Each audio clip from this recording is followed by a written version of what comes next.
Welcome to RS class. दोस्तों कैसे हो सब लोग। मैं कौशल सिंह एडवोकेट आपका स्वागत करता हूं अपने यूट्यूब चैनल पे।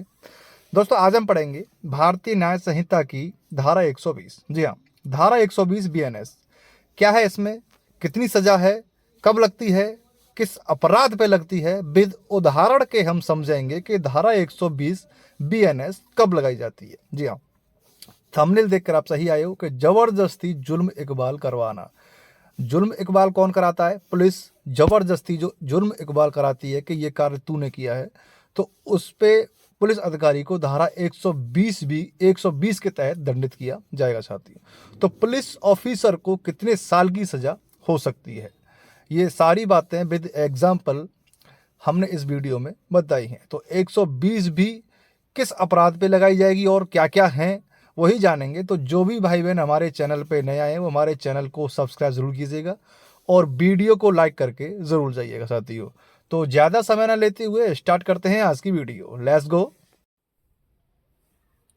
देखिए, बीएनएस धारा 120 क्या कहती है, क्या है इसमें, और धारा 120 बीएनएस की कब लगाई जाती है, क्या क्या कंडीशन होती है कि धारा 120 बीएनएस एप्लीकेबल होती है, कौन से अपराध होते हैं, क्या अपराध करने पर धारा 120 बीएनएस लगाई जाती है।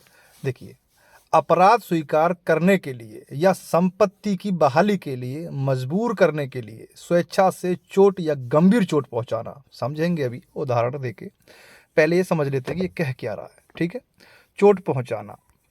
देखिए, जो कोई भी पीड़ित या पीड़ित में रुचि रखने वाले किसी भी व्यक्ति से, पीड़ित या पीड़ित में रुचि रखने वाले कि मुझे इसमें रुचि है कि इसकी कोई चीज़ हुई वो मैं मुझे चाहिए या फिर मुझे ये दिलाना है, चलो वो उदाहरण के तहत मैं समझाऊंगा आपको।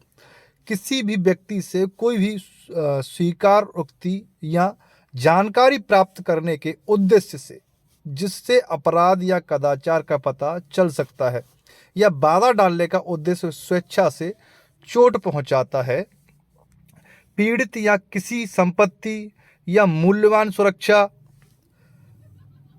को बहाल करने या किसी दावे या मांग को पूरा करने या ऐसी जानकारी देने में रुचि रखने वाला कोई भी व्यक्ति जिससे किसी संपत्ति या मूल्यवान सुरक्षा की बहाली हो सकती है। देखिए, समझेंगे ये कह क्या रहा है। देखिए, कह क्या रहा है एक उदाहरण के तौर पे हम समझते हैं। अभी जितना आपने देखा आपके समझ में नहीं आया होगा, लेकिन ये उदाहरण जो मैं दूंगा तो इससे आपको समझ में अच्छी तरह आ जाएगा। देखिए क्या कह रहा है, धारा 120 बीएनएस उदाहरण के तौर पर समझते हैं। ए एक पुलिस अधिकारी है, यानी ए नाम का व्यक्ति है। ये कौन है?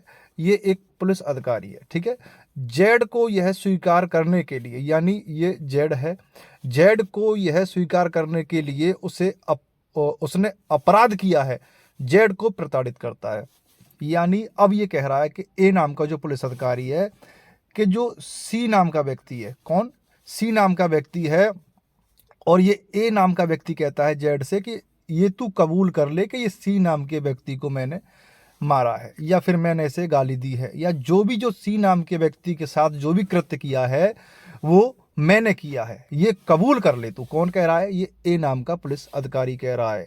या फिर ये कह रहा है कि जहाँ ये चोरी हुई है, यहाँ ये चोरी हुई है, तू ये कबूल कर ले कि ये चोरी मैंने की है। चोरी या गाड़ी की हुई, संपत्ति की हुई, या फिर किसी मकान में हुई, या फिर किसी जेवरात की हुई, पैसे की हुई, XYZ कोई भी हुई चोरी, तू ये कबूल कर ले कि ये जो 1 करोड़ की या 7 लाख की ये जो डकैती डली है ये मैंने डाली है, तू ये कबूल कर ले। तो ये कौन कह रहा है? ये ए नाम का पुलिस अधिकारी कह रहा है।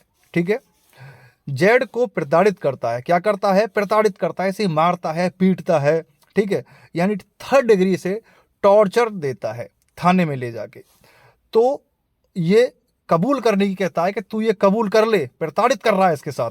ठीक है, तो ए इस धारा के तहत अपराधी माना जाएगा। तो ए ने क्या किया है? 120 के अंतर्गत ये अपराध का दोषी माना जाएगा, ए माना जाएगा अपराध का दोषी।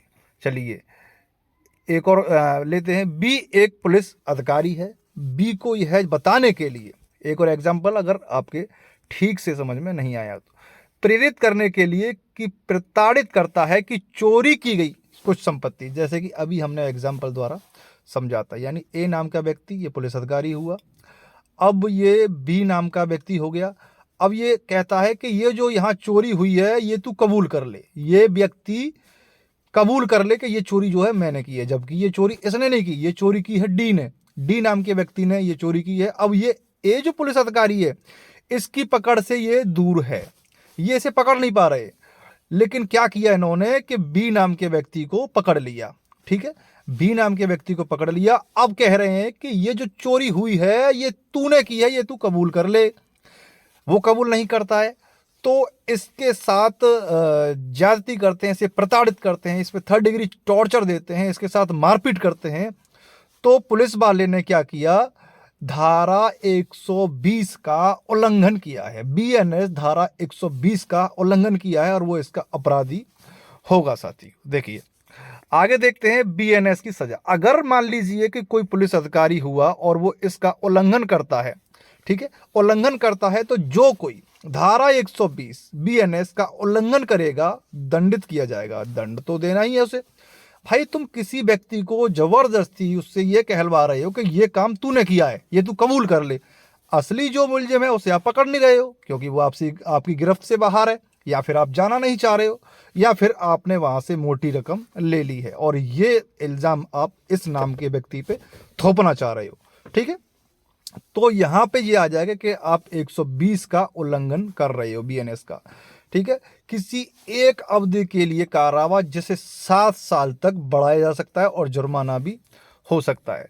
जी साथी, अब ये 7 साल आप कहोगे कि सर 7 साल तो बहुत कम है। अगर मान लीजिए किसी व्यक्ति के साथ इन्होंने 3rd डिग्री टॉर्चर दिया, उस व्यक्ति को इतना मारा है कि उस व्यक्ति की मृत्यु हो जाती है। एक मूवी थी, देखिए एक मूवी थी, वो उस मूवी का नाम मुझे याद नहीं आ रहा है क्या मूवी थी। तो उसमें स्टोरी कुछ ऐसी थी, जो आदिवासी थे वहाँ से एक व्यक्ति को पुलिस पकड़ के ले जाती है। ठीक है, अब उस व्यक्ति को पकड़ के ले जाती है पुलिस, तो यहाँ जो ए नाम का पुलिस अधिकारी है कहता है कि इसने चोरी की है। आदिवासी लोग थे जो, ठीक है, तो इन्होंने चोरी की है, और जबकि चोरी इन्होंने नहीं की, ये बेचारे अपने पेट पाल रहे थे। क्या कर रहे थे, ये अपना पेट पाल रहे थे, अपना जो घर की ज़रूरतें जो चीज़ होती है उन्हें पूरा करने के लिए बेचारे मजदूरी करते हैं। अब ये पुलिस वाला क्या करता है, इनको पकड़ के थाने में ले आता है और यहाँ इतना टॉर्चर करता है, थाने में ला के इनकी आंखों में मिर्च डाल देता है, इनके गुप्तांग में मिर्च डाल देता है, इतना पीटता है कि ये कहता है कि कबूल करो कि ये अपराध तुमने किया है। ठीक है, और वो थाने में पिटाई के दौरान उन व्यक्तियों की हत्या कर देता है। क्या कर देता है, थाने में उन व्यक्तियों की हत्या कर देता है पुलिस ए, यानी ए पुलिस अधिकारी है जो जबरदस्ती कबूल करा रहा है, इनसे प्रताड़ित कर रहा है। तो प्रताड़ित करते करते क्या हो जाता है कि इतना पीटता है कि उन व्यक्तियों की मृत्यु हो जाती है। ठीक है, अब ए नाम के व्यक्ति ने क्या किया, 120 का उल्लंघन किया, तो यहाँ पे इसे 7 साल की सजा नहीं होगी, यहाँ पे इसे आजीवन कारावास की सजा होगी। यानी 10 साल भी है और आजीवन कारावास भी, 10 साल तक इसे सजा बुल सकती है और आजीवन कारावास सजा बुल सकती है अगर वो व्यक्ति मर जाता है। तो ये 120 जो धारा है बीएनएस की, ये एक बहुत ही बड़ा महत्व रखती है, जो कि हमारे महकमे में जो काम नहीं करते हैं। हालांकि सारे अधिकारी ऐसे नहीं होते, कुछ हैं जो उनके लिए ये धारा बहुत ही अच्छी है। तो इसीलिए कहता हूँ कि डेली आप क्लास लीजिए, मैं नई जानकारी लेके आपके साथ सामने पेश होता हूँ। और अगर आपको कानून की जानकारी होगी तो आप कहीं भी जाके बोल सकते हो, आप अपने अधिकारों की लड़ाई लड़ सकते हो। अगर आपको कानून की जानकारी नहीं होगी तो एक 4th क्लास का कर्मचारी भी पुलिस में होगा तो वो भी आपको फटकार के चला जाएगा और आप चुप सुन के बाबूजी उससे कह दोगे। ठीक है, तो आपको जानकारी होगी कानून की तो कोई आपसे ज़्यादा नहीं बोलेगा। तो डेली क्लास लीजिएगा। और जितने भी भाई बहन आए हैं उनके लिए एक ही बात कहना चाहूँगा कि चैनल को सब्सक्राइब जरूर कीजिएगा और वीडियो को लाइक करके ज़रूर जाइएगा। आगे एक नई जानकारी लेके, एक नई कानून की धारा लेके आपके सामने फिर उपस्थित होता हूँ। तब तक के लिए वंदे मातरम, जय हिंद दोस्तों।